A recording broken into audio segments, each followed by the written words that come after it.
Brad Williams, XL Prime, find everything with dish. What? Yeah, why don't we find everything that has dish in it? We're using sum if. What does that mean? One criteria. We can add a wildcard to include additional information. So the sum if is really just C5 to C13, which is the appliance. That's what our range is. Remember range. The criteria is going to be dish, D2, and the wildcard. And then we're going to sum that up. But anything that has dish in it, we're going to sum.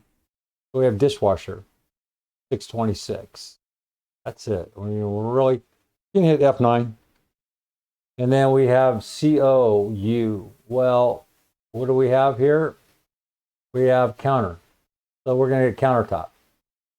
Do we have anything else? Hit F9. We're going to hit MICRO, and that's going to give us, well, it's going to give us any, if we see multiple microwaves in here, we're going to add those up. Hit something that, so we have cabinets. You're going to see a big number here. What does it represent? Well, we have this sum if. Let's go through this real quick. We have CF, which is our range, which is going to be, and you notice we're just using references here and not named ranges. Your choice. You can do either or. I like name ranges. It took me a while to accept them, but once I did, it's one of those, why didn't I start this 100 zillion years ago?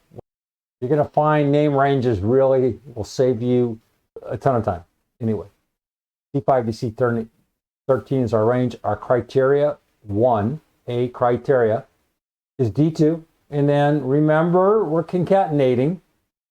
So we always have to include that and then remember the quotes around the asterisk. C5, D13, we're going to sum up anything that has cab, anything cab related. Over here on your right, and I didn't mention this, there are some hints here. You can use sum ifs. You can always use sum ifs. You don't have to put in, you can use sum ifs, you can use wildcards. Based on this simple format, there's no reason to use sum ifs, but here's an explanation. A little bit of write-up about wildcards if you don't remember. Brad Williams, XL Prime, thank you very much.